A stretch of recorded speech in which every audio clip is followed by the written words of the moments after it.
All right, welcome back, everybody. It's a pleasure to introduce our next speaker, Ross Haber, our very own Ross Haber, Chief Market Strategist at TraderLion. He's a former William O'Neill and Company portfolio manager. He also ran a hedge fund for many years. And really looking forward to this one, Ross, talking about the consolidation pivot setup and just on a more general level, trading execution, which is such a crucial part of trading. So thanks so much for being here, Ross. And really looking forward to this one. I think it'll help out a lot of traders watching. I hope so. Well, thank you very much, Richard. Always fun doing a little presentation and chat with you. So as you said, we're going to be discussing consolidation pivot today. We're going to be going through some examples and different kinds of market conditions, whether we're buying into strength, whether we're buying on weakness, where we might set some sell stops, that sort of thing. And then we're going to go through just the importance of execution techniques in general, not as it would apply to the consolidation pivot, but pretty much execution across the board, right? So for those of you who don't know me, here's a quick background and in a little more detail. Here, if you wanted to take a look. But essentially, I started off in the retail brokerage business, where the first book they gave me to read was Bill's book, How to Make Money in Stocks.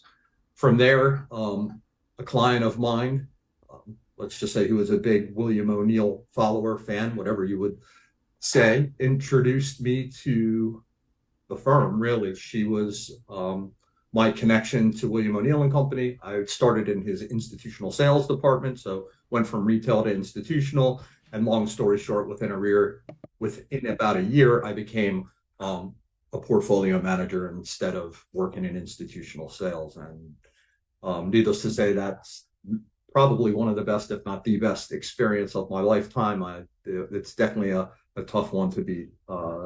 It was very. Not only did I get to sit next to Bill as much as I needed and ask all the questions I wanted, I got to watch one of the most phenomenal bull markets in history, followed by, still to this date, one of the longest, or the longest, bear market in history. And so now, as I've grown old from my mid-20s into my 50s, I've got a little more experience under the belt and can kind of share with you the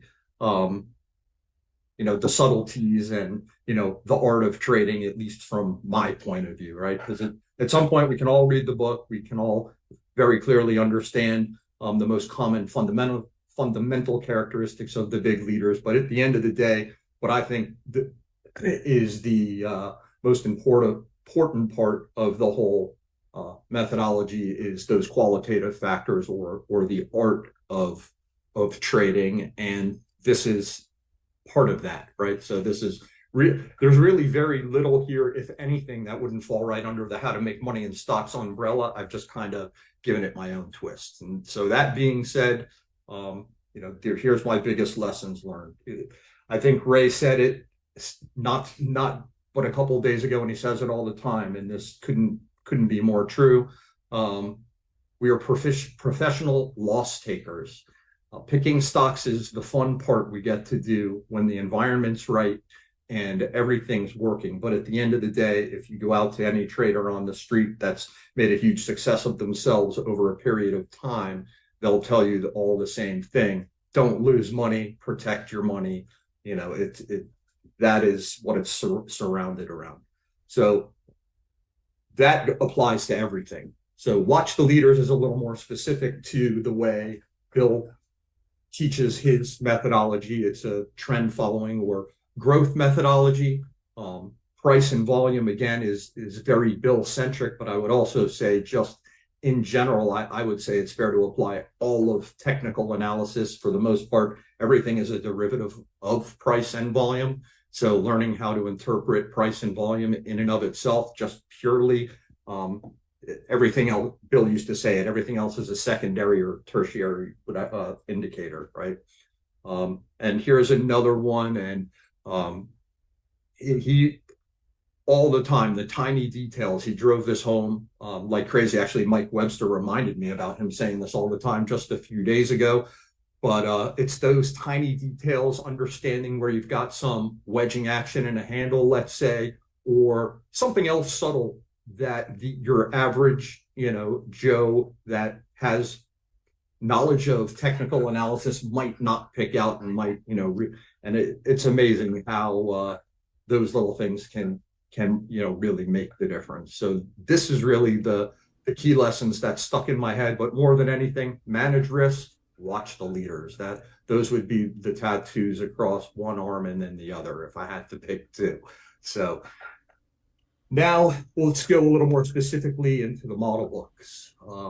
This is really where the consolidation pivot came from, it's basically just an early entry technique up the right side of the base. And we'll get into the details of that in just a moment, how that evolved from really a shared simultaneous idea into what it is today. And then we're going to talk about what I was saying before, just with entry tactics in general. Not only is it going to be key to this presentation, it's just going to be key to Bill's whole methodology in general, and to leading stocks in general, and why that, for me, it's all about those leaders. Watch the leaders. As Richard knows, I think we had this conversation a few times now recently. A lot of people, for example, in terms of breadth, and I won't get too out of shape here, to me, the most important thing is the breadth of what I consider the leaders of the market, which can be anywhere, let's say, from 70 to 300 names. Whereas there are some broader breadth indicators like new highs, new lows, that sort of thing. And this is just, along with watch the leaders, why it sticks in my head and what Bill used to say. I guess the reason behind that is every major bull market in history is led by at least a few groups of these, most of the time, traditional style growth stocks. These stocks move in groups. And so I have just watching everything outside of that is noise to me. Whereas if I focus on that very select group, I feel like that is where they are trading ahead of everything else. Everything else is old news compared to the clues you're taking from those stocks as they trade in real time. And I'll just leave it there. And we'll go ahead, please. Yeah, I was going to jump in. For people who aren't aware of the model book study, could you kind of touch on, what that is and the project? Yeah. Thank you for that. So a big part of what Bill does and did is historical precedent analysis. He went back basically over every major market cycle since the beginning of time, figured out the most common characteristics of the biggest winning stocks. His definition were an institutional quality name that doubled or more. So we're, eliminating all of that low quality junk off the bottom that institutions can't buy and can't, which is all part of the methodology. And we're not going to get into those details now. And in doing so, while I was there, I just had, as I mentioned earlier, I just happened to be there for one of the best bull markets in history. So when that market topped and there was work to be done, studies to be done, research to be done, I was very lucky. I got to work with Mike and Charles, who were two of my best buddies while I was there. And honestly, we sat in one tiny little office together, I don't know how many days in a row, working on that thing. And that is where a lot of this came from. And it's also after studying lots of these model books, older ones while I was there, the one I made with Mike and Charles, those guys went on to make Lord knows how many more for Bill, it's a phenomenal exercise to do on your own. Even if you did 10 stocks, it's amazing what you'll learn and what your mind will assimilate in terms of price volume action. These were just some of the key technical traits, I would say, that just kind of stuck in my brain. And so that picture, when I'm looking for stocks to buy, obviously I have my own, the Ross Haber, however, my perspective of what all of those model book charts look like, what appeared to be the ones that I would want. There's, the ones that look like this. And so those are the ones that I personally look for, and we'll also discuss that. So here we are. Here's the details of it all. And this is really what happened. We were all sitting in there. I don't know how many months we were into it.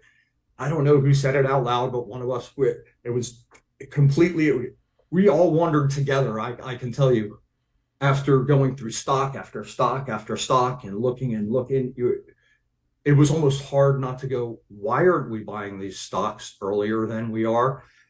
And this goes back to now, right? And a lot of this has to do with, well, but we'll get into that, right? So here's why. And the rules have changed a bit, well, quite a bit since I was there, which the last time I was there was the end of 2002, so 20 years ago. And during that time, it was almost taboo to buy a stock before it broke out of a proper base through its base breakout on volume. And if it wasn't doing that, you didn't touch the thing. And let me tell you something, there's nothing wrong with that. That worked incredibly well, and it still works incredibly well in the right environment with the right stock into strength. Nevertheless, things, when you eventually run into the size problem, not the one that the institutions run into at tens and hundreds of billions of dollars, but you do get to a point with some of these stocks where it becomes a whole lot less viable to put in a market order as a stock's breaking out, have a proper base. And it also makes it very hard to, there is a way to use progressive exposure, but the way volatility works these days, sometimes it may be very hard to make that happen. So originally I had it stuck in my brain, why we want to stay away from those. And that's because they don't work as well. The lowest price isn't always the best price, all of this sort of stuff. And it made plenty of sense. But then I started to think, if I have an idea of what these stocks look like, both fundamentally and technically ahead of time, and I'm seeing when they act like this, when it's the right stock, 7 or 8 times out of 10, it doesn't really matter if I start buying early up the right side or if I waited for that proper base to form.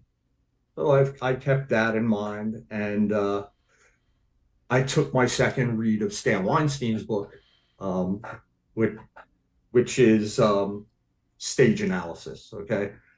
And he is phenomenal at what he does. And to Stan Weinstein, a stage 1 base is very different than, and where he would begin to buy a stock is completely different than where Bill O'Neill would. And it's not because someone's right and someone's wrong. It's just a different way of doing things. And so between the model books, my own observations, what I learned from Stan, I was very lucky. I've had a relationship with him for a very long time.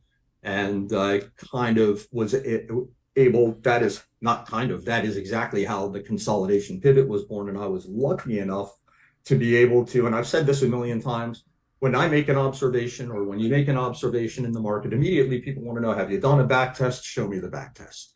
I can give you a handful of reasons why back testing only goes so far and why it's actually not necessary. At least for me, what has always worked, if I notice something, I do it small. And if I can replicate it small, I make it a little bigger. And if I can keep doing that over time, well, it works until it doesn't. And I'm always managing risk along the way. So in the way that I learned to manage risk under the, in how to make money in stocks, the can slim philosophy, I, actually tightened it up a little bit so that we could take on a little more risk by buying these things earlier up the right side. But we also have to, carefully look at Stan Weinstein stuff. He is where Stan Weinstein is buying stuff and making tons of money doing it, might I say. Bill O'Neill would tell you it's a jump off the bottom trade, leave it alone. The lowest price isn't the best price. So moving over to the hedge fund, I found myself in that position where I could no longer just wait for a stock to break out of a base. And so that's what I did. I just started much smaller. So I use progressive exposure to get into a full position in an account. So what I was using was layers of progressive exposure. So let's say I wanted to buy, and you have to anyway, right? Because let's say a quarter or a third of a position used to be maybe triple a whole position at O'Neill, and I will break the first quarter up into thirds as I buy it throughout the day. Now, something could change. There are times, depending on where a stock is, I will put on an entire 25%, but it's got to be in a special spot. It's got to be a special kind of stock. It has, you know, all the things have to line up for me to be willing to put on a 25 or 30% position and sit there. Especially if it's early up the right side, because technically you do have more overhead and that sort of thing. But I would tell you now that you're definitely taking risk off by, as long as you're managing risk playing that game by working your way in early, the benefits are huge, you know, and which is why at the end of the day, I'm always saying buying right is your number one defense, because it really is. Chasing stocks makes a big mess in your account, and that's a whole nother thing. But yeah, discipline is has been more key than over, I'd say, even over the last decade, with volatility through the roof and margin not being needed in the way that it used to before. So enough blabbing on there. Let's get into exactly what is a consolidation pivot. So here we have the consolidation pivots marked by the dashed lines. The dotted lines are just would show you the top of a base breakout to new highs, and it's not always, in this case it may be the high of the handle, or in the some cases it's the middle of the double bottom. But in most cases, when you're looking at cup shape bases, cup and handles coming up the right side of a double bottom, which in fact gives you that much more confidence, because you've got that shakeout there. It's a whole nother thing working for you if you've got, you know, the shakeout. But regardless, buying up what we're doing as we move up here, and you can see we're starting to work on a base, and you can see the stock tries to go up, it doesn't quite happen, and there's another low, a lower high, and now we're not doing lower lows, right? The trend changes from lower highs, lower lows, to higher highs and higher lows. And even as you break the averages here, so it winds up, you know, maybe we thought it was making a base here, and we could have bought this. Honestly, and I probably did buy that consolidation pivot and get stopped out at some point. But I wanted to start here, just because we can kind of go through a few here, and you can see the benefit. Even my 9 times out of, more than half the time, I'd say, when I do get stopped out of a consolidation pivot and something like this, I wind up at least making a few dollars. And when I get way ahead like that, you better have a rule that doesn't let you let go of all that money. So, but nevertheless, you've got 2 points here. You've almost got like a consolidation pivot within another one, because I'm so sorry. The larger base here, right? That's your new high base breakout. Also the larger base for the larger, this is a consolidation pivot for the larger picture, whereas this one here is for this smaller one within the larger one. Does that make sense, Richard? So that's why we have 2 spots here. And technically this is not a cup and handle, just because of the way that it's shaped and whipped around. Technically, you're probably within the spot where a handle could be on a base breakout. It just so happens that this isn't a proper cup and handle base. So that makes your breakout here, and the ability to enter significantly earlier here a big deal. My goal always is to get most of my position on before a proper base breakout. And if it's something that gets there in a way that I'm happy with, I feel like there are some breakouts that I stay away from depending on how they get there. And there's some where I'll polish off the position, so to speak, right? Add maybe take it from 25 to 30% or 30 to 35%. And as soon as it gets extended and starts to wiggle around up off that 10-day moving average, I immediately sell the extra that I bought, if not, you know, another 5%, and then wait to see what happens, and hopefully be able to add that back at some point. But that allows me to lock some gains in and let it bounce around a little bit. And then then I continue pyramiding the position if I can, assuming this is a stage 1 base. You've got a consolidation or mini base, if you want to call it that. It's not proper because it is not at least 5 weeks, which you need for at least a flat base to be official. But anyway, this is still all one basing structure to me. And granted, all this is much higher than here after everything that goes along here. Again, it's that same sort of thing. You can see we've got a chance to buy it halfway up before it even, I'm guessing, right? 50%, give or take, just by eye, before it even gets to those highs. And if you did buy the gap up, you can see what's happened here. I mean, you're in the clear. And so that's, ideal. And if, let's say you decided you didn't want to, and it saves you from having to buy the breakout. Even if you do, it just gives you so many more ways to be able to adjust your position and manage your risk, I guess you would say, before you're getting to that official base breakout. And you can see in both cases, these worked. We would say this was a failed breakout. And I guess technically it was, right? We shook back below. But I want to point this out, and it's a basic rule. It does not necessarily apply only to consolidation pivots, but it's very important. When Bill did his big study of the biggest winning stocks, and he said, let's say 70 to 80% of the time, when you buy a stock breaking out of an early stage, proper base with all of the can-slim fundamentals, the reason that it's 7 to 8% isn't only because that's where the math magically works before you start to get, it is, but that isn't the only reason why. The reason why is his study showed him not just those fundamentals, but showed him that 7 or 8 times out of 10, those stocks should never, ever fall 7 to 8% below. And it did. So that accounted for a breakout failure, maybe too. As long as you never went 7 or 8% below, you're good in his book. It takes a lot more patience these days, and it's not necessarily the most efficient and effective way to do it, but keep that in mind. Those were two main reasons. And so while you might look at this and go, it's a big failure, if you followed his rules, there's absolutely zero reason to have sold any shares, even if you bought the base breakout, right? Yeah, So but yeah, and going back to here, the key with the consolidation pivot is that it's a style of buying where you can keep risk even tighter than that 7-8%, and it allows you to enter at a spot where you can manage risk tightly and logically.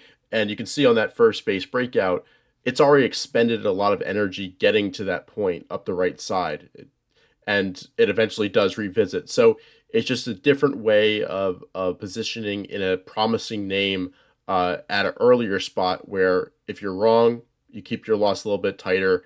And for many people, that style may work a little bit better than Bill, who is the champion at picking the stock, the breakout, the best in the market. So going back to the consolidation pivot, its kind of definition, you're basically looking, Ross, for a key resistance point where the stock pushed up, pulled back up the right hand side of the base. Is that kind of how you would define it?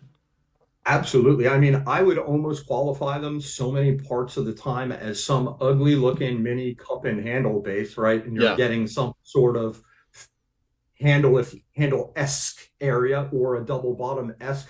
What they are all pivots to my eye that would apply to an actual proper base, except they're not a proper base. It's just one that I feel is a new big leader for whatever the reason. All of the price volume action leading up to that point, all of the stand lines, you name it, everything else aligns for me to say it's okay to start buying this one early. And it also, and like you were saying, and thank you for finishing off that point for me. I started to, it gives you can be wrong 3 times and get, in and out. Maybe it costs you 5 or 6%, but you were able to be wrong 3 times before you actually got in and up. And then the market becomes more cooperative. Maybe you waited and you bought the 50-day pullback. And, there's a million ways you can do it. Just depends on what you're looking at, how you're looking at it, what you're prepared for that day. Yeah, so great. Yeah. And so now we're going to get into a few examples. This is the first one, AVGO. Broadcom semiconductor equipment stock. It's one that's working in today's market. And here we're looking back, you can see the bottom here in the middle of October, which is more or less where the NASDAQ has put in its most recent lows. So, and that note there is key, right? That, we have to assume the market's cooperative, because it's not always the case, in a bear market, for instance, that, Correct. So we're assuming that this, let's call it, right. So we're not assuming in this case that we're trying to build the bottom and things are volatile. We're going to assume that, let's call this a second stage base that developed, like we said, in an average healthy uptrend. You're making money in your portfolio. And so you're not having to do anything like that would lean towards being more cautious like you would in the current environment. So Perfect. we'll just leave that there. So AVGO, it's one of those names, and like I said, it's liquid, it's high priced, it's the institutional quality. It's one that I know could have if it wasn't in a model book before, right? So we're looking at this, this is what brings this stock into view, besides that it begins to show up on my screens along with the semiconductor stocks, right, which were leading the market. And so I'm watching these stocks as they come in until they start to do this attempt to go higher and actually give us some consolidation pivots. So that's our background there. So here's your whole base, and this is just another example of here's our dead low from October. And if you had the inkling to, which you wouldn't have here because of the current situation, but if this was a stage 2 base, you were making some money, the group's moving along. AVGO is a leader, and this is one of, let's say, AVGO, NVIDIA, and the other big leader, Rambus, I'm just going to make it up, are all looking similar and pushing off the bottom. Big volumes coming in. That's going to give me, we've had also the general market give us its clues that a bottom is in, so on and so forth. So that's what's going to let us at least begin here. Now, this is super early. Okay, this can fail. Well, why do I say that? Because I'm looking at just this longer term uptrend line, which is going to be the real point of demarcation. But you've got some space in there, so I'm willing to give it a shot to see how it acts, right, with a really tight sell stop. I say at its 10-day moving average. But what happens, and you'll see, I'm going to get into this when we get into entry tactics and technique. Once I get to this point, I'm immediately moving over to my intraday charts, and I'm watching there how things shape up and making decisions, that sort of thing. So let's say I did that, and we're moving up, and you can see, it is not a coincidence that this is where we begin to struggle, right? We struggle and fail this pink bar, struggle and fail this pink bar. We actually start to push through, and then this is what actually creates our next consolidation pivot just underneath that 65-day exponential.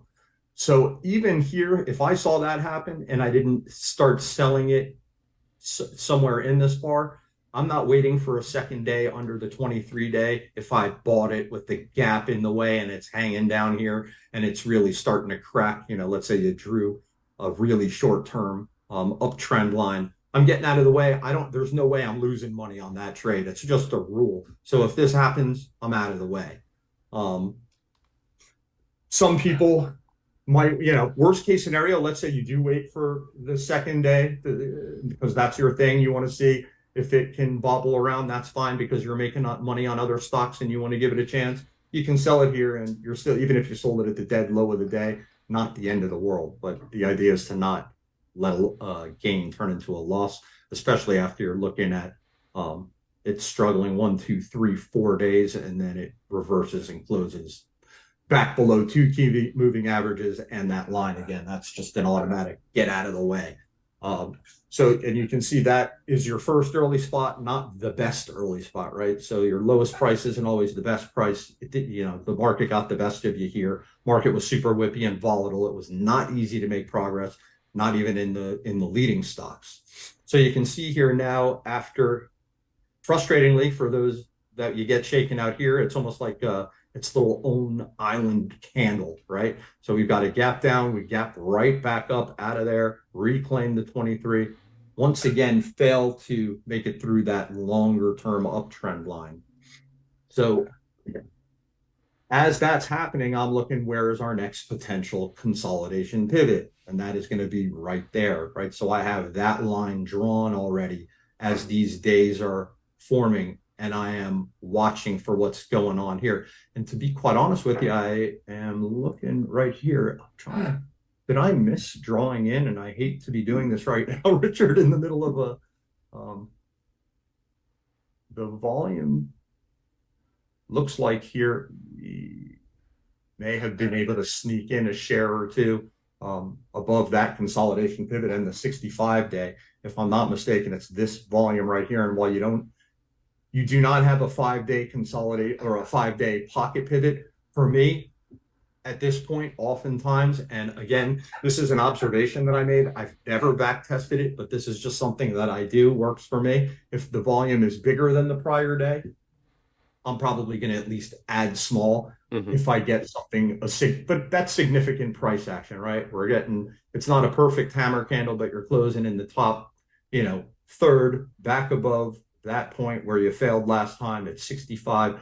And so sure enough, it doesn't work, and you test that 50-day one more time. And if you're lucky, right, you only close slightly below, volume declines. And at this point, you've got a ton of support there, the 10-day.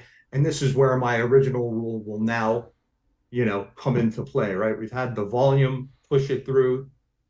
I would, again, if I bought this, I'm still going to be holding it with a sell stop at the 50-day, or using that 50-day as, that would have been the original. And anyway, at the close, that is not a sale to me. It's only barely below. You got the 10-day right below and price support. So to me, that would be different than the one that, something here that reverses and fails. And that's upon a pickup in volume. Yeah. Right. So that's the reversal fail, close at the low, pick up on volume. Whereas this one, yeah, it's not great, but it backs off. It's still fine to me. Not ideal, but worth leaving alone. And you can see it never goes back below, right? I work, for the most part, I do what Ray does. The second, and oftentimes I won't even give it a close below. I'll just get out as soon as it breaks the low of that first close, and then I'll figure out how to get back in after there, depending, right? It just depends on the average. But if I'm this close to just trying to build the position, I'm going to be more careful. And regardless, I was just going to ask. I think something people might be wondering is how many days have to pass after that high that forms the pivot of the consolidation pivot. How many days have to occur for you to kind of identify that level as a key potential resistance point and buy point? It's a great question, because I look in my head. I'm going to say this. I mean, it's not going to be an immediate, this recovery of one bar.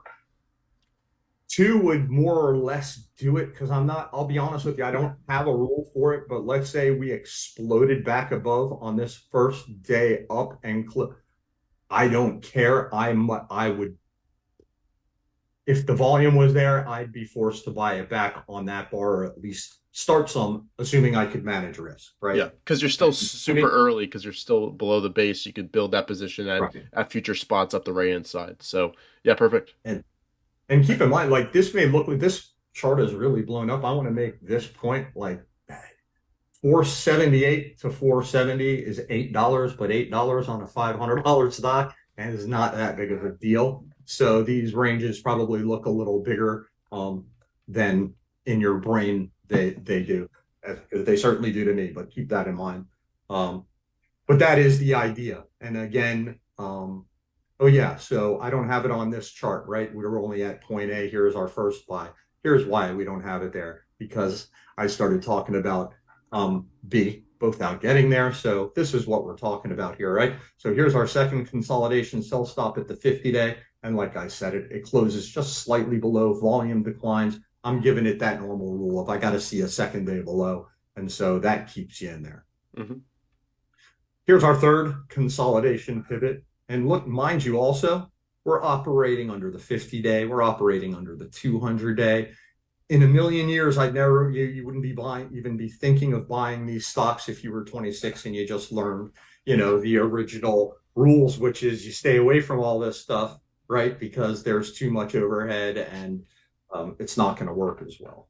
That can be the case with many stocks, but not always the case, especially with a lot of true model, those true model leaders or true market leaders. Yeah. And one thing I'm noticing before you go on is looking up at the deep view relative strength line. You can see how it's at an uptrend right before this consolidation pivot at point C that we're talking about. So we're starting a relative strength phase there a little bit. So that's something key. That's a characteristic that even though we're lower in the base, even though it's a little bit early, we're starting to see this stock perk up and potentially push higher.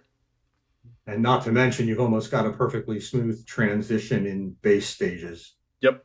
Yep. If you look at that there, you're going, these are the Stan Weinstein beige the stage colors. So everything lines up there. And so anyway, sorry about the chart confusion there. So, and if you look here, you start looking here, it's amazing what the tricks the tricks your eyes will play on you. You start looking, it almost starts feeling like you're too extended here. Meanwhile, you're like barely off this is still junk. This might get Bill's attention here, right? This is putting it on his watch list, but I can assure you, he will be very careful about buying that stock below its 200-day.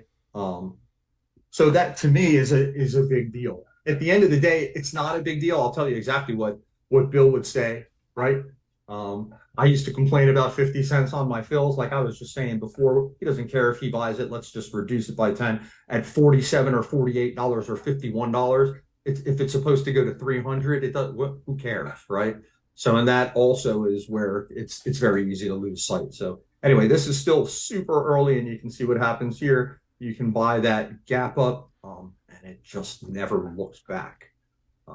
That's a key question that people might have as well. If there's a gap up through a consolidation pivot, and we'll probably get this into trading execution part, but how would you go about purchasing that?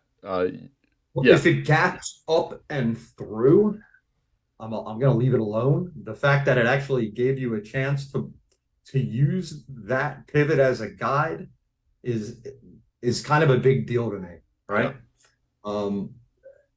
Is there a threshold within I would say this, right? So I typically don't like to continue to buy. Bill would tell you 5%.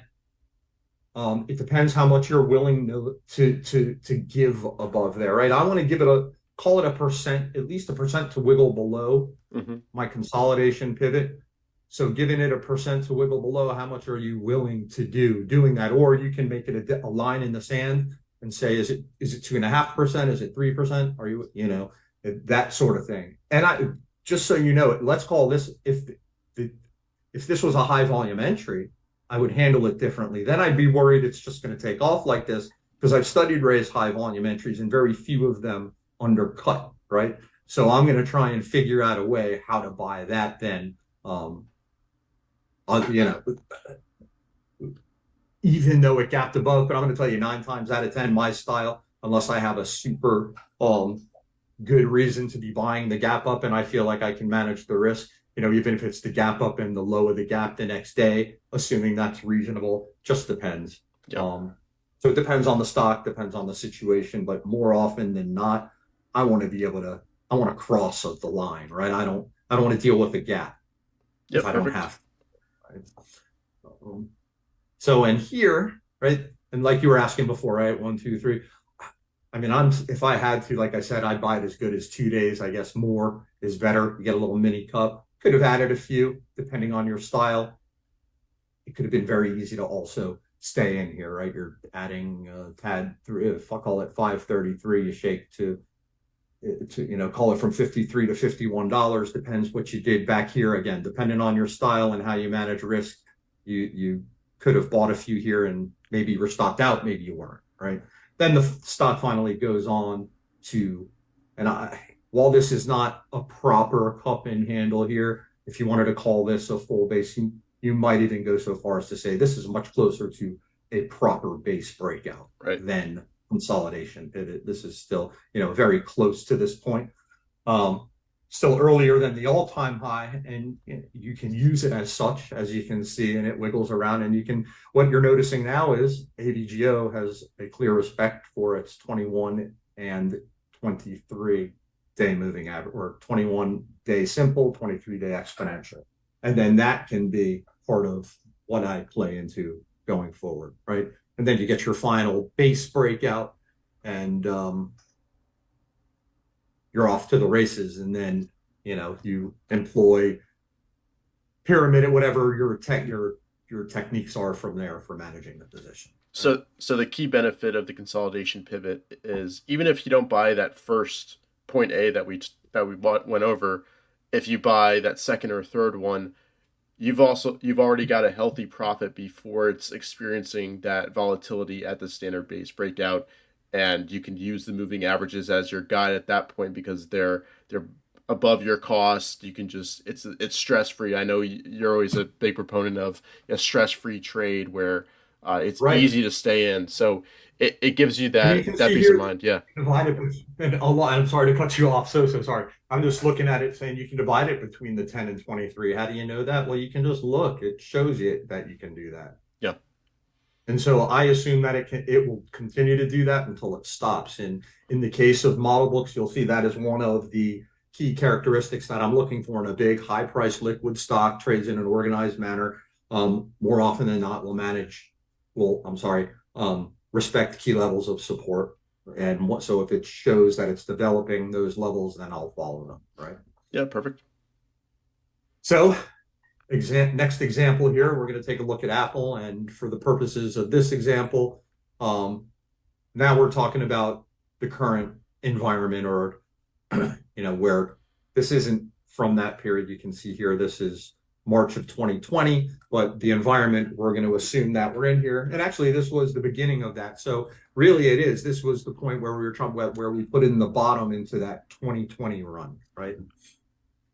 So keeping that in mind, the reason I say that is where with the AVGO, we're in a more cooperative market. It might be cleaning up mistakes. Here, we're going to tend to be a little more careful. That's all. And again, consolidation pivot, I love that because it's giving you all of these chances to get in as the stock develops. And mind you, if this does happen to be one of those cancel imperfect breakouts, you should be able to buy it here. And it might, even if it retests no matter what, 7 or 8 times out of 10, and it does work. It's never getting back to, it's almost to the point where anything you bought that was 8% below, if you still got it, it's almost like free money up here, if that makes sense. So I became quickly addicted to buying my stock as low as possible with risk managed as tight as possible. And we'll get into, technique tight and logical. A tight stop, on a stock sticking up above its 10-day is worthless, right? So here we're looking at Apple, super liquid, high quality stock. And here's one thing I want to point out, right? Look, it was nice and tight. And, as it's respecting its moving averages, look how wild and whippy it becomes. We're starting to put in and then you can notice, relative to here, even relative Character to here, changes. Yeah. see it gets clear change in character. And I personally think it's even a little easier to see on a chart that isn't so blown up and spread out. But let's go ahead and move on to point A. You can see super early on, market, I'm going to assume is following through right around here, maybe a little bit earlier, maybe a little bit after. I don't remember. It doesn't really matter. But you can see here, and I just wanted to show you one. You can easily just get the gap down risk never leaves you. However, and sometimes it depends again. Depending, because of where we just discussed this market is, if I see this breakout and failure and I'm probably going to not stick with it. Although if it was a smoother trend, a stronger stock, this happened higher up, I'm going to say 8, 9, 10 times out of 10, I leave those alone for an open. And a lot of times those can just be fake outs. I would just say that. So it's not unnecessary. So again, depending on your brain, how you handle things, it could be either way, and you might get stopped out in this. If you did hold it, you're going to get kicked right out of here below its 10-day or, that. Anyway, so I just wanted to point that out. But fortunately, it doesn't change anything, right? This consolidation pivot is still there. At this point, it now coincides with its 23-day exponential. Sure enough, you get a gap and push and close through. But anyway, that's going to be point B that we're looking at next. I'm sorry. So we're clear here what's going on. So the next point we can possibly buy some Apple is a reclaim of that consolidation pivot, as well as its 23-day moving average. So that's where you buy it. Simple. Where your stop's 23 days, basically break even. just like that. And you can see that works out quite well. You could actually add to it the following day if you so choose. However, not the hottest close, right? Volume picks up, but you are clearly holding the pivot, and it's 23-day, a little bit better than it did than off its low. And we can see, so you're automatically kept in to this trade here. You're clearly making your money back if you did get stopped out on the first one. And once again, this is still, to me, you can see we are still so low off the base. It's very easy to go, oh, I saw the stock down here at 52 and now it's at 68. Forget all that. That'll keep you away from investing in the best stocks out there. Trust me, I don't care if it went to 68, it can go to 680 in the right market or whatever it is. I'm not saying Apple's going up another 10 times from here, but that's the mentality you've got to get out from. This is super, super early, especially if this is an early stage base. It's still early up here. Mm-hmm. So again, spot C, problem here is we don't have enough volume to accompany it. It didn't increase from the prior day. It's not a pocket pivot or anything like that. So in general, believe it or not, just that, and if I'm not mistaken, it is this third bar here, this little one here. That's just going to keep me away. If it was just bigger but still below average and still not a 5-day pocket pivot, I buy it. Are you with me? If it's a pocket pivot, all 5-day pocket or 10-day pocket pivot, normal bonus. But as long as it's bigger than the day before through a consolidation pivot, that's my rule. I'm buying it. Doesn't have to be above average. Doesn't have to be a 5-day. Just has to be bigger. So based on that rule, I'm not touching it here. It gaps up. Now I'm upset. Right? What did I do? And sure enough, so now you got to wait. So here's where it gets real tough. Are you going to, I don't know if it pushed through here, but and that's where you got to be careful in these areas. You've gapped up and, we've got some resistance here. You're starting it, right? We're way above that 10-day moving average now. So that's why, I wouldn't really yes, it's a second day. I don't even know that it went through there. I don't think it did, yeah. I'm not sure that it did, but that is one I'd be very careful with. If I was going to do it, I'd add small, and you can bet your bottom dollar that's going to be one close below the 50-day just because it's of where it stands. But anyway, we shake out constructively right below the 50, the 65. Lo and behold, we get support and close just a hair below that 23-day. But a few days later, we reclaim that the next consolidation pivot, right? Just barely, but volume picks up. We got the 5-day pocket pivot, and sure, doesn't make it easy here, but it doesn't necessarily kick you out of the stock. You can see as we move on here. It never breaks the 10-day. Yeah. Oops. Yep. Did I lose? Where are we? Yep, we're back. Okay. So, and then, never from that point, we've got a little pop above here. I'm probably going to buy that, whether I hang on to it or not. I know me. I'm probably going to give it at least a 10-day on the closing basis up here just because it's nice and tight at this point. It's hardly down there. I won't be taking much risk, and I'm just going to let it have that. That's an easy leave it alone for me. And then here, again, I like the way this stock is breaking out. It wasn't too fast up the right side. It was nice and organized. So and Richard, there's a lot of breakouts that I just won't touch, even if they're super powerful and they cross the right point. Either they just got there too fast or whatever it is. But this is one where I'd say you'd be silly not to at least put on, polish off your position on the base breakout there. But you can see, so that's the next example. Yep. Yeah, I was just going to say, you can see you have so many chances to get in before this base breakout. And let me tell you something. If you're extra patient and careful, you're not going to have as many opportunities. Buying base breakouts still works. It's just it's much more of a patience game. That's all.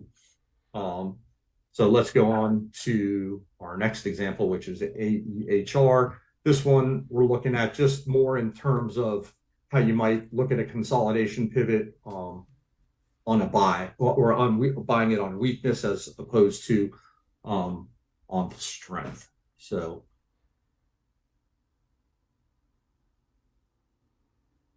right here is the first place we could have. Well, I guess let's start here. You've got, we're starting the right side, building the right side of the base here, right? So this is, I guarantee you, I've got that shorter term declining tops line across this stock. So in and around here, the stock's setting off my alerts. And I probably got my first consolidation pivot in here or in here, wherever it is. Now, mind you, this is like, you see how I have the cup and handle drawn? That is not a proper cup and handle. It's cup and handle-ish. It's too low. The bottom's not quite right, what have you. You get basically the cup and handle-ish breakout, but volumes, everything's great except the volume's not big enough to break out there. And actually, it is. It's below average, but it is a 5-day pocket. Oh, I lied. No, it is. It's just barely passable. Because you can see there it is bigger. That's where I follow that rule. And look, tests your patience, but I'm buying that sell stop, and I didn't put it in there. It's going to be at the 10-day that I mentioned over here. Yeah. So first step at point A, can you talk about the constructive action there at point A where it's pulling back into the 50-day? Yeah, and that nice close. Absolutely. Yeah. So this is almost like if this were a cup and handle. I'm sorry, thank you. I kind of skipped right over that. This pullback here, your ideal handle in a cup and handle is for the stock to drift in, let's say 2 or 3 days. Volume should be lighter, preferably declining, and it never hurts to get this constructive little shakeout and hammer, to form the bottom of your handle there. So as this, not to mention, look at that shakeout below the 50, below the 65 exponential, below the 23, the uptrend line, and then you hammer close back above. And you even have that other consolidation pivot potential drawn from the left side there. You've got a lot of confluence of potential support. So there's a lot of things lining up there. Yeah. That's right. So honestly, in a stronger market, because remember, we're trying to put in a bottom here. In a strong market, I'm buying that hammer candle at the close. In this market, I'm going to give it a little, a little bit more of a, not now, but prior to the character change we saw last week. We're going to be a little more careful. We're going to wait to this point, and it says here, volume's just barely passable, and luckily you hold in, never go below that long-term trend line, or what we call the declining tops line. It holds the 10-day, that line, and goes on to break out. Actually gives, let's continue on, that constructive pullback and retest comes on declining volume. Then you'll see that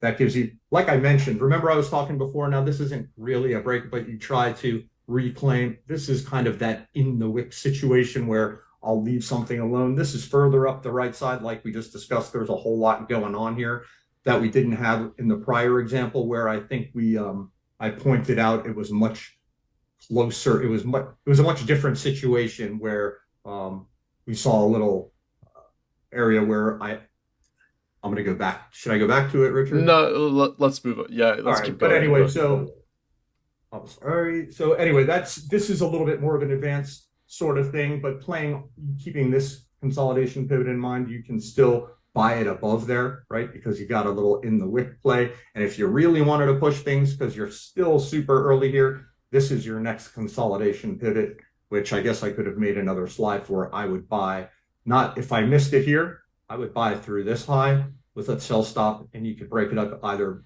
at the 10-day, or if you wanted a little more room, 10-day or the prior consolidation pivot. Yeah, all good. I love the volume on this one, and also the group, the theme obviously was hot. So we're not really covering stock selection, but we always want to be focusing on the most promising stocks and the most promising groups. So I think that's worth mentioning. So AEHR semiconductor equipment. So it's, AVGO,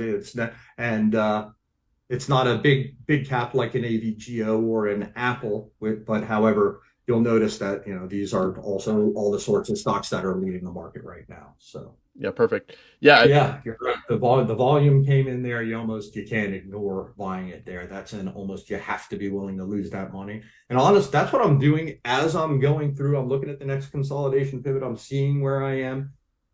I still really, is this still a leading stock? Am I willing to make it bigger? How much more do I have to add? Am I will, how much money am I willing to lose to make it bigger here? Da da da da da. And I try to do that with as few stocks as possible. The more you have to manage, the harder it is to really stay on top of them. And that's also a big thing that Bill used to hammer home. Well, he'll tell you 3, 4, 5, 6, like 4 to 6 stocks is enough. So, yeah. Perfect. Yeah, I think this provides a really good, overview of how you interpret the action up the right hand side. And now let's go ahead and dive into the specifics. What are you actually looking at, in the moment as the stock is approaching this consolidation pivot? Because something to keep in mind is probably a question some people are asking are, do you buy at the close? Do you buy as it pushing through? So let's dive into trading execution and what you're looking at. Are you looking at volume? All those questions that a lot of beginning traders have. How do you personally handle it? And let's dive in with this example of FTNT. Okay, perfect. And you can see I actually wanted to start off here with stock that's working in today's market, something like we were just talking about. This is one of those breakouts I just wouldn't buy. You've got that wedging pattern typically, as I said, ideally has declining volume. It gives you that wedge, so to speak. Most of the time that will be, and again, that's the details, right? That's the tiny details. You want to be aware of that. It is breaking out the volumes there, but that failure on top of the wedge is going to get me out of the way proactively. I've seen it too many times to sit there. So I'm going to take my teeny tiny little profit and figure out how to get back in it. If I did, buy it here, that's got me out. Regardless, that's the kind of stuff you want to stay away from. And what happens after a wedging breakout fails? Well, a nice shakeout typically is needed to clean up that base. If I'm not mistaken, I think so. There are times when wedging bases do break out. And so if you've got it, you can manage that risk. It's very important. However, I went back and I lost my reason for why. I think it was touching on why that wedging action it catches your eye and why that might lead to a shakeout even after it pushes through the pivot, why it might pull back and what you're looking for there. I think. Right. So in any event, that is exactly this is not any sort of ideal shakeout. This is a violent shakeout from the reversal from this high to the low of this, what I keep calling a hammer candle, right? Kind of supposed to look like the hammer. It's a little bit low. However, the action here is that we were all the way down here below the 23 and 50, just hanging out above the 65, which doesn't appear to be a favorite for the stock looking to the left. So anyway, we got support above and managed to close back above all 3 of those moving averages and back above that 23-day exponential, which it does have a bit of an affinity for and continues to develop one as we go along. Regardless, it's just good to see that although we do have this big violent shakeout, this is an incredibly healthy and constructive bar here. So that to me cleans up this whole mess. It undercuts that wedge. It undercuts so much that if that didn't shake out weak hands, nothing did. And so we reclaim the 23, we tighten up, we continue to hold it. And so when that volume comes, because mind you, this is super volatile action. It's still one of the better software stocks out there. And you can see this is just recently, along with CRWD and PANW. So I think we both bought it on that day. I've kicked it out. I think it didn't. Obviously, we had a little bit of a shakeout to end out this week. Yeah. Yep. And then, yes, we bought all, we're going to get to the best part is I bought it on this day and I added to it here. Mm-hmm. So anyway, I wound up getting very lucky. All the stocks that I wound up buying, I sold a lot based on feel. And I took money out of the market instead of letting it go. And a lot of it is this. I had the feel. When I get that feel again, and we're not in the middle of making a bottom, and I have a bigger only up a little bit for the year, so I need more cushion to kind of leave things alone. So while I'm trying to build cushion, I will take, and also as we discussed, I will get into it. I was out for most of the week prior, and I was kind of pushing things coming back in after I should have. So now let's take a look at what this might look like step by step using the initial setup and trend line we've got drawn here. So once we see this constructive and super constructive shakeout and hammer candle happen, we continue to see constructive action here all above its 23-day exponential. The 21-day simple is coming up through. We've got this repeat volume that you're starting to see show up on the upside volume after the high volume edge here. And so this is letting, and you can see how powerfully this went through. So if I see big volume take it through a second time, to me, that is a high probability, low risk scenario that I want to be a part of, right? And so let's discuss what this might look like. So in general, I try and leave the first 30 minutes of the day alone. However, and when I see enormous volume, and this is going to be one of those days I can tell it's significantly above average on these days, the majority of the time, you know immediately that it's doing huge volume, and it's not one of the average huge volume that dies down as the market goes into the day. Right. So when I see that, I don't care if it's the first 3 minutes or the first 30 minutes.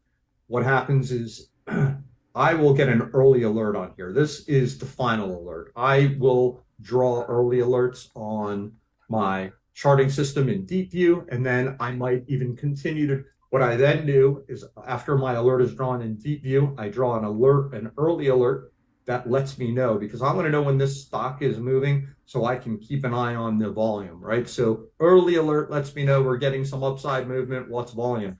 If I look at it and go, holy cow, for where I didn't see it pre-open, and I notice it's trading significantly more volume than it normally does on the open, I'm going to my intraday charts. So we turn on the intraday chart, we're going to see it right. This is about that point my alert's going off early. This is the trigger I'm looking for, my actual actionable trigger. Here is prior to that trigger. Now you may ask, Ross, and I get this all the time, how do you know that your stock is doing a ton of volume? Well, fortunately, if there's many systems now that will show you relative volume, so you can get an idea of how much heavier that volume is for that time of day. But I'll tell you, most of the time you can just look. This is the session. You can, and I can promise you, the sessions that you look back, you can just see how much more volume there is here. It would almost appear that the scaling's broken if that wasn't the case, right? So immediately at this point, you're doing a whole lot more volume by 11 o'clock than you've done here, and I promise you here and all the other days so it's not difficult to tell. So that alert goes off, and my brain goes, hello, and so now I immediately start drawing trend lines, marking off consolidation pivots, major trend lines, from larger time frame to smaller time frame.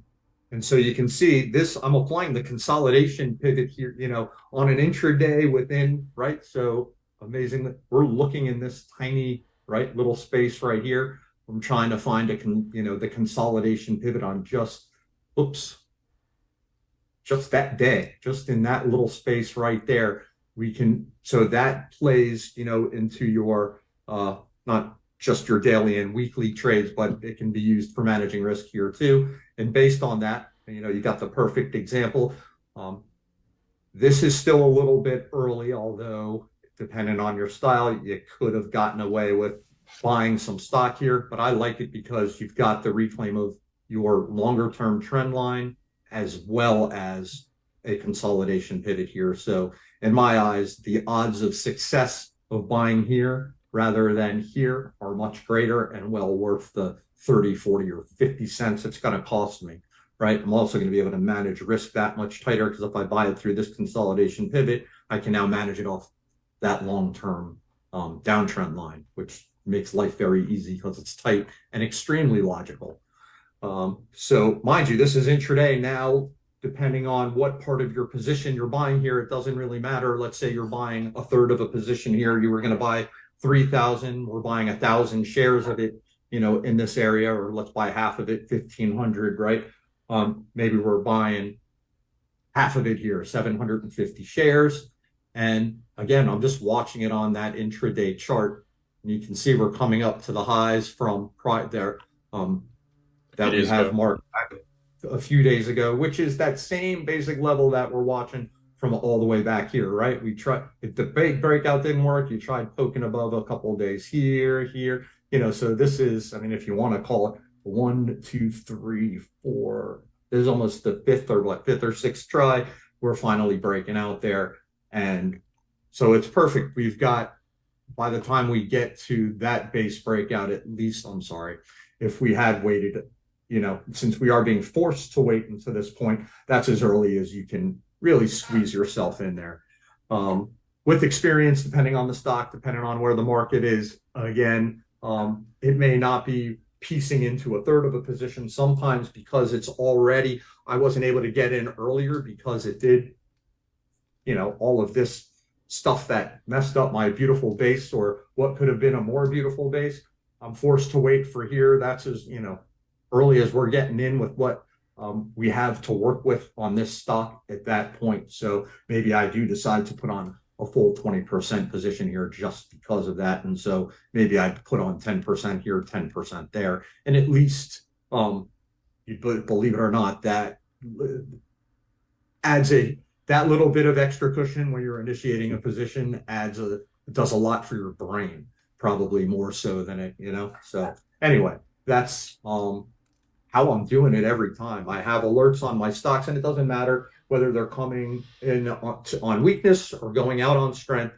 Once that alert goes, and I have early alerts on everything, and I'm looking and I go, okay, this is in focus. It's going on. I keep a bunch of intraday charts up, but it's going on that main screen that right in front of my face so I can watch exactly what's going on. And sometimes sometimes it does that and it immediately turns around and fails. And I go, woof, good thing I left that alone. And, more oftentimes than not in a good market, if you're looking at the right stock and the right group and that sort of thing, it has made my trading infinitely easier and better. And like Richard said earlier, I'm looking for that hassle-free trade.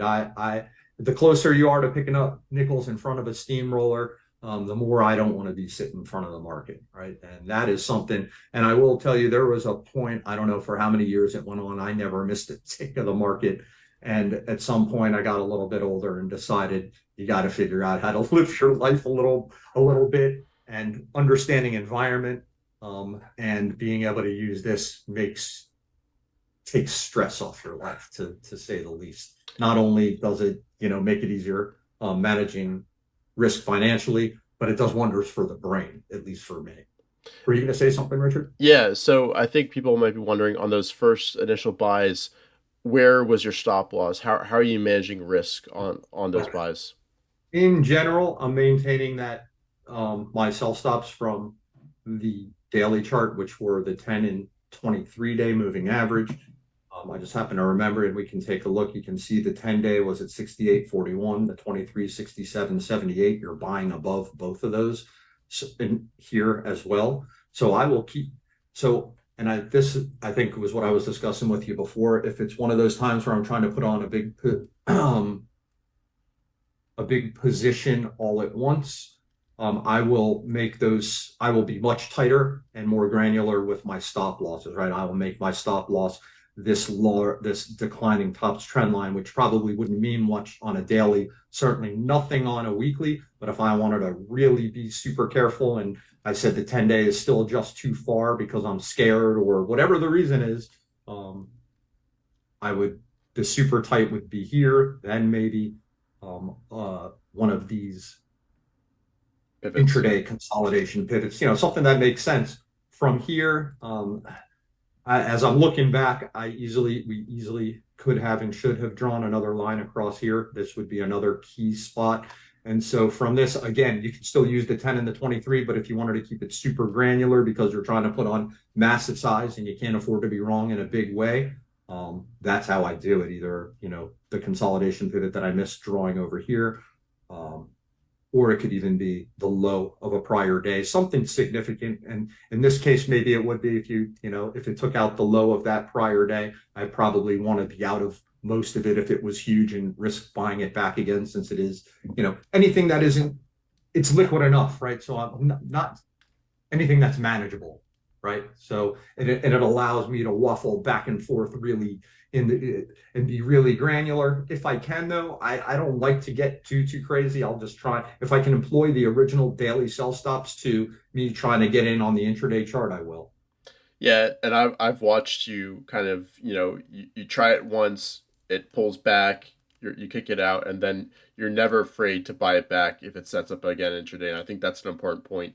You're keeping your losses super tight and logical, even on the intraday time frame. So even if you're putting on, a large position at a point, you're keeping your losses very small, and it just has to work once on that day, that specific day for to pay for all those and to establish that position.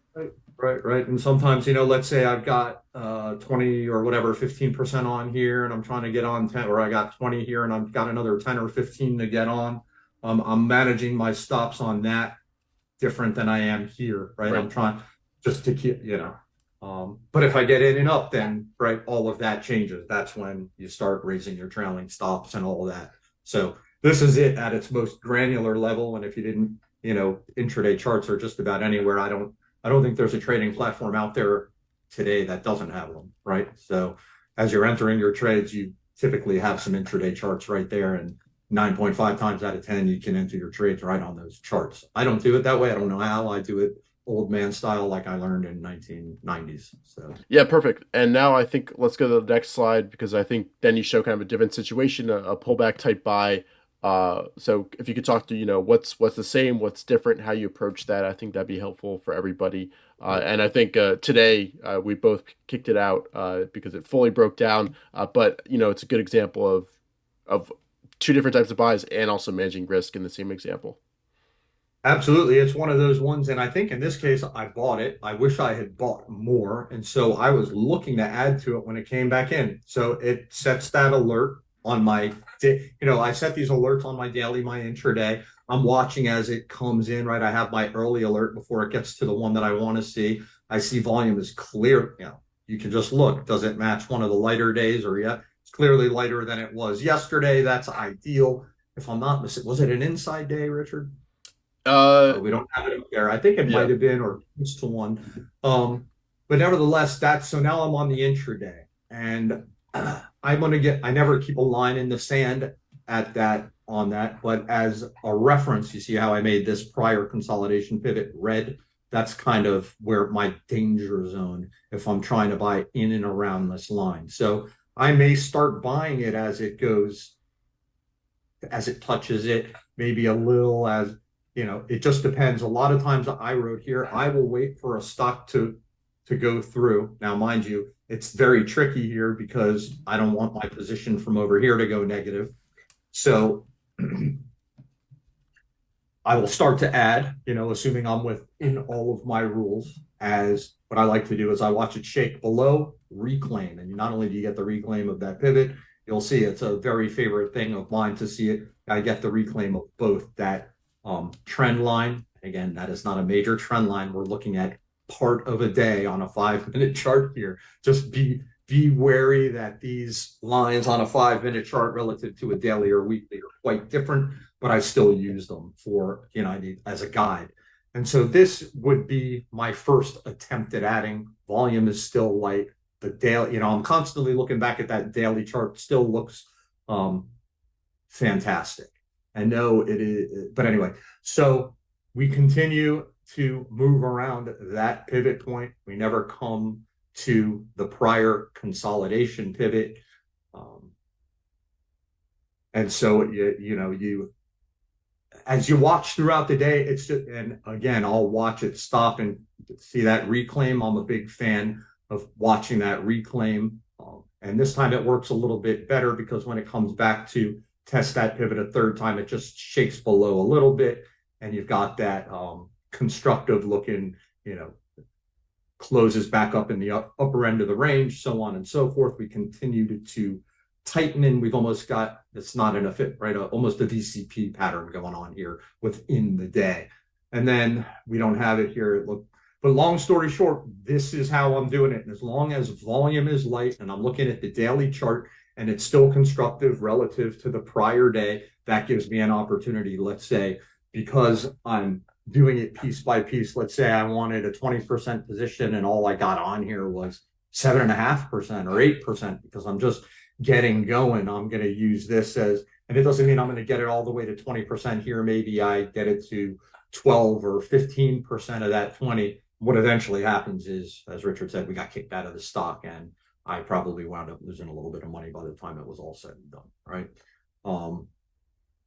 And I think that, I mean, that is really it. And so whether you're buying a pullback to the top of a prior base, a key moving average, a consolidation pivot, it doesn't really matter. It's really just that price volume action one day versus another. And then all of those things are just guides for managing risk. More so there's nothing magic about them except that, you know, and again, personality of the stock really matters, which is why I'm always looking to see which averages it begins to respect. What did it look like on the left? Is it tighter? Is it looser? That whole sort of thing.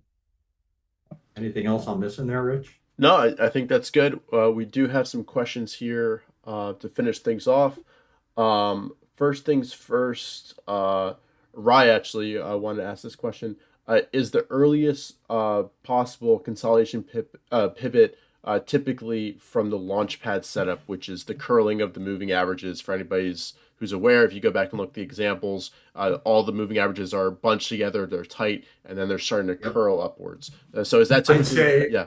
Yes, I would say, yeah, most of the time. And sometimes the first consolidation pivot may be as those are forming, and it might take the second one, right? You'll see it go through, it'll fail. And then as the averages actually converge, get tight, you know, and begin to expand to the upside, you may get a second one. But yeah, I mean, I'm always going to prefer buying it through, right? When you're forming those Launchpad setups, it's usually at the end of all. So you've got that declining, you know, or yeah, the declining tops trend line, those moving averages, and quite often your first or second consolidation pivot, which is usually very, very close to the bottom of the base. And if that's not close enough for you, I wouldn't even know where to point you to get much closer than that. I don't know how to do it, but yes, so that's spot on. And if you can buy it after that has already happened, you just have that much more.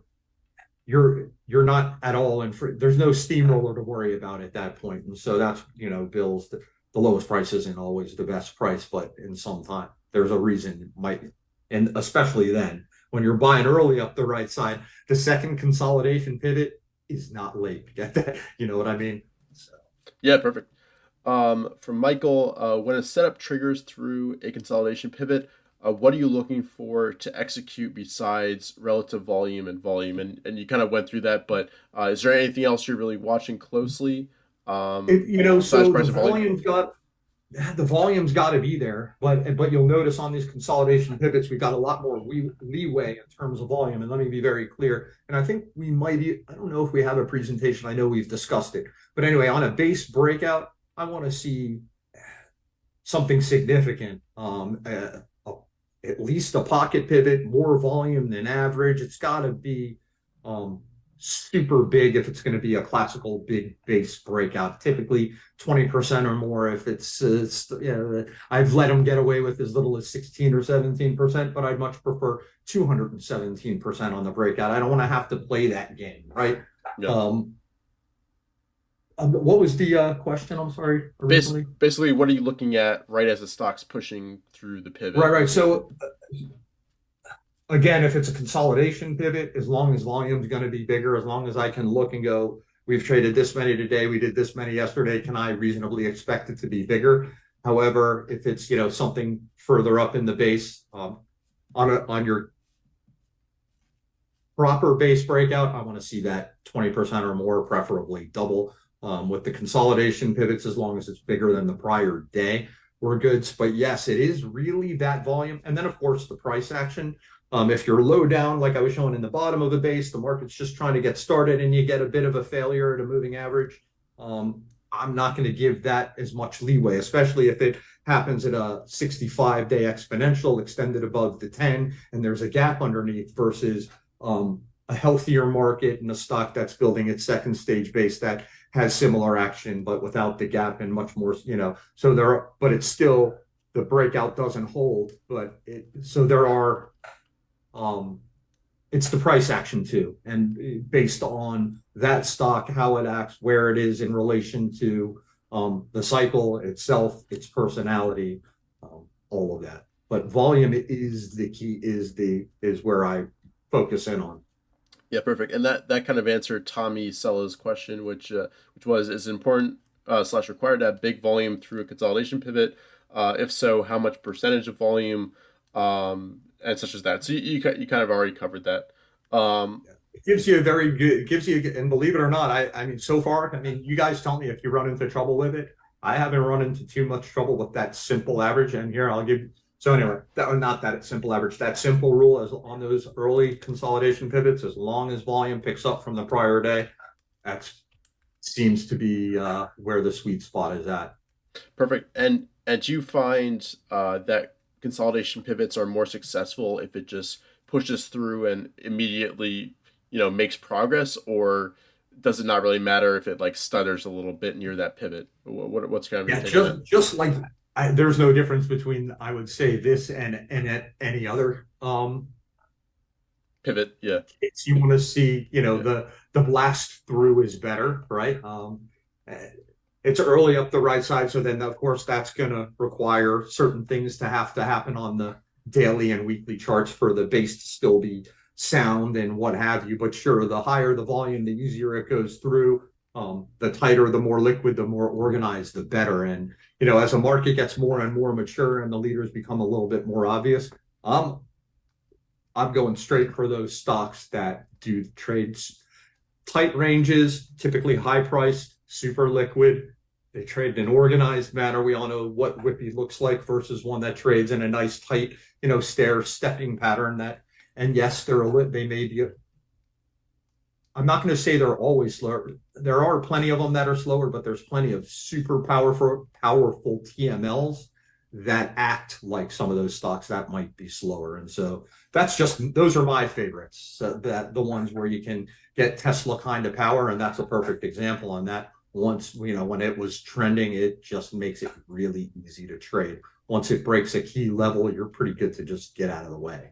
yeah, Short perfect. term, yeah. So Yeah, and then there's two questions here from Manoli. First, would love to know Ross's criteria for a minimum length of consolidation. So I guess how long is that consolidation under the pivot? Does that kind of matter to you?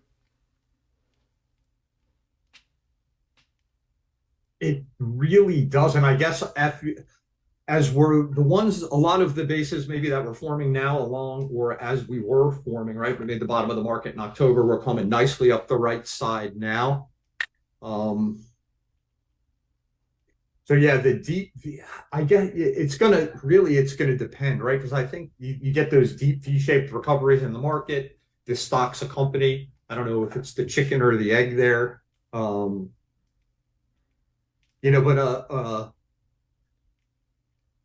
how we always talk about a rounded as opposed to, let's say, a jagged bottom, something smoother and a little bit longer. Obviously, I mean, not obviously, but something that takes weeks and months, right, to build, as opposed to something that just Yeah, the longer is better. I do not have a minimum. and That's a great, for yeah. the consolidation pivot itself. So up the right hand side, it forms a pivot. It doesn't matter to you how long it stays below that pivot and how tight that is, Right. or So to me, it's day two almost. So the next day is just, it is a higher high. The day after, so let's say it makes the consolidation pivot, we make a low and then go again. That's questionable. I don't, Richard, I think I'm going to have to make some rules for that because I don't have them. Those are it's awesome more questions. it's more your eye, right? You kind of going by It's the feel. Yeah, totally my eye. yeah, Yeah, yeah. I mean, again, that's great though. It makes me now I want to know the answer to those questions, Manoli, because those are phenomenal questions that my brain just never keyed in on. So I'm gonna have to take a look at that, and that will be more of an observation that I'm gonna make over time now. That's in the back of my head as I look. I will not be doing a complicated or extensive back test for sure. Um, And a But similar kind of part two to that is maximum depth of that consolidation, so that contraction. Again, that might just be something going forward, right? yeah, I want to say that. What if you could take the daily can slim rules and then shrink them by proportionately, percentage wise? Does that make sense? I mean, Yeah, maybe as we'll do a study as at a TL. We'll see. basis. Yeah, So yeah, I mean that's definitely gonna take a study whether because I haven't looked at those. That's gonna definitely take a study between because that's the difference between stocks that might turn around in like a week and a half to 3 weeks off the bottom, which we've seen happen, and just go straight up versus the ones that take a little more time. And those markets, like Bill said, it'll wear you out or scare you out. And that has definitely been the case since October. It has not been smooth and easy, although we've seen um, it's been a little bit more cooperative over the last couple of weeks. Still got a long way to go to show me that the market's cleaning up any mistakes. It's definitely not doing that yet. perfect. But anyway, that's the best I can give you. It's by eye. We're gonna have to take a close look at that, and it's a great question.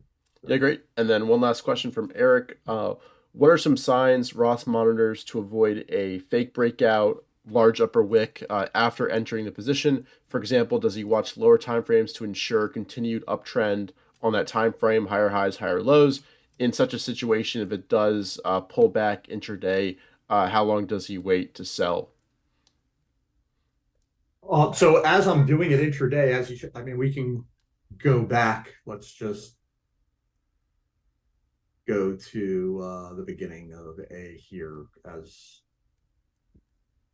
so I'm automatically, as we're putting it in here, my sell stop is going to be that 10-day moving average at a max. I might even draw the line here. So, and this is where Manoli's question is, and it's a good one because you could get really granular, right, and set, right, because that's what kind of forms that. Mm-hmm. So yeah, that way, you gotta so anyway, that I see. But as I'm doing it, I try to keep one, at least one super tight, but usually two. I'll keep in mind because I don't put sell stops in the system. I meant alerts, and then I'll do it along the way. But it's going to be between this, whatever, what is this line? 444 and the 10-day moving average. And then depending on how things it's so the question was So if it pushes through and then reverses, basically, what are you considering to determine if you sell it or not? it's good. So like I was saying before, a lot of it's going to be the stock where we are in the overall cycle where this isn't a breakout reversal, but this is a reversal that's a huge problem for me, and I'm getting out of the way of because we're so near a bottom. There's no, maybe we've had a follow through day at this point. We're looking at a gap. That's too dangerous for me if I bought here. Mm-hmm. Whereas I'm trying to find this right here. I have no problem with this here because I now have a lot more confidence. It's pushed through a ton more resistance. Granted, we're failing at that 200 and my little consolidation pivot that I drew there, but just barely. So honestly, this I would not sell. And, I would try and use that 10-day on a closing basis at the end of it, right? And then that's just me. And the reason is I just feel like I have a lot more or a lot less to lose and much easier way. I don't care if it falls to the 10-day from here necessarily, depending on where I am from this point, I guess, right? I'm assuming that I've gotten in, I've got some cushion, the market's moving up now, I've got some confirmation in the group, other stocks are looking like this, maybe one's through. Are you with me? Versus right here, this is just the first push off a potential bottom of a market that's been going straight down since November 2021, right? Mm-hmm. So it's going to be a lot of that context. Also, this is a significantly worse failure to me. So and this isn't fair because it's not a breakout failure. I would say if the massive ones that turn pink, I guess, and reverse and just fail, they close. You wouldn't buy it in a million years versus one that may do this. It's a super ugly close. This, even though it's a blue day, that's stalling. That's a cumulative action, assuming the market or that volume increased. However, I've seen enough times now that you can get a stock that'll stay up in that wick and continue to build and get support above. In this case, it didn't do it. It immediately came in and tested the 10-day for a few days. Gives you a chance to do it again. And now it's going to test you even further, right? Again, these look big, but they're not all that big, right? So we're looking at about 536-ish and a 10-day low 520s. So you're looking at maybe $12 on a $530 stock. It's a super tight, even here, if you're buying it from here, I'm sorry, to the 23, it looks like it's a whole lot of room, but it's not. So, okay. Yeah. So I don't know how, other than it's going to be, I don't have a rule. It's going to be the art of trading to me, and I'm going to make a judgment call based on, where we are in the market, that stock, the group, the way that it failed, where it failed, how I can manage risk, all of that. I don't think there's any way to do it. But I have found there was a point where I would just automatically sell any failed breakout, and that didn't work for me. Yep. Perfect. So that's why I kind of keep it to that. I've tried to make and to be fair, after all of that babbling on, I've tried to make that rule, because I try to make a rule and just be consistent with it. But that was hurting me, to just sell every failed breakout. That was not a good rule. So now I try and, do waffle around it using the tightest, most logical stops possible, and then context clues and qualitative clues. Yeah, perfect. Yeah. Context definitely is worth taking into consideration. Ross, thank you for your presentation and the Q&A. I think we can pretty much call it there. Any last words of advice for people watching around consolidation pivots or just kind of trading in general? No, don't let FOMO get the best of you, especially now. Don't worry about people making money off the bottom. I've said it a billion times. I'm going to say it again here. We are still super early. The opportunity of a lifetime comes every other day in the stock market. I learned that one from Chris Catcher, and he couldn't be more right. It took me a long time, but as I got older and forced myself to let go of FOMO, because you start to not like that feeling on your heart of watching what's going on. And so I would say, don't worry about someone making money on a stock you were watching that you missed. I do it all the time. Take a deep breath. Just be patient. If you can't come up, and this goes back to I think this is my number one rule: never buy a stock unless you know where your sell stop is and why. So if you can't answer that and feel really good about where that sell stop is, you shouldn't be buying that stock. And don't worry about FOMO. There's going to be opportunities galore. So that would really be it. Patience is very important right here. It's not cooperative. Yeah, perfect. Well, Ross, thank you. And to everybody watching, leave a like down below if you're enjoying it. And we'll be right back.